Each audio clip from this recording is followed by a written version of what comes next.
Cette rencontre a réuni des responsables administratifs publics, des partenaires techniques et financiers, des organisations de la société civile ainsi que des experts du secteur social. Elle visait à traduire au niveau national les engagements internationaux pris par le Cameroun en matière de développement social et de protection des populations vulnérables. L'objectif de cette rencontre, c'était de restituer, n'est-ce pas, les travaux qui ont eu lieu à Doha, au Qatar, sur le développement social. Et il faut rappeler que ce type de rencontre, c'est-à-dire le premier forum sur le développement social, a eu lieu à Copenhague en 1994 et le Cameroun était représenté à cette rencontre par le chef de l'État lui-même. Donc 30 ans après, on vient faire le point.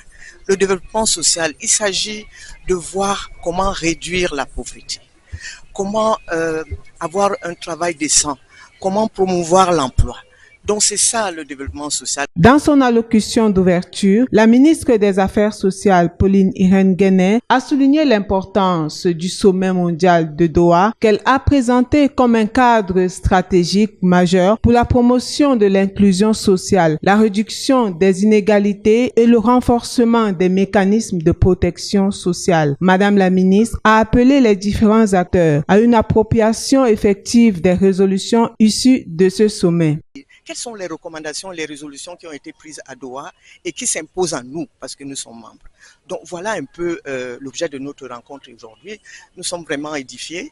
Il est question, avec toutes les crises auxquelles les pays sont confrontés aujourd'hui et les dérèglements climatiques, que nous accentuons, n'est-ce pas, les mesures parce que tout cela aggrave la pauvreté dans nos pays. Les travaux ont également porté sur la présentation des principales résolutions adoptées à Doha au Qatar, notamment celles relatives à la lutte contre la pauvreté, à l'amélioration de l'accès aux services sociaux de base, à la promotion de l'égalité des chances. Ces échanges ont par ailleurs permis d'identifier les axes prioritaires d'internationalisation de ces résolutions dans les politiques publiques camerounaises. Un autre temps fort de la cérémonie a été la présentation du rapport sur le développement social au Cameroun, édition 2025. Ce document dresse un état des lieux du secteur social, met en évidence les avancées enregistrées tout en relevant les défis à surmonter pour un développement social inclusif. En clôturant les travaux, la ministre des Affaires sociales a réaffirmé l'engagement du gouvernement à œuvrer pour un développement social durable et équitable. La rencontre s'est achevée dans un climat de concertation et d'engagement augurant d'une meilleure synergie d'action pour l'amélioration des conditions de vie des Camerounais.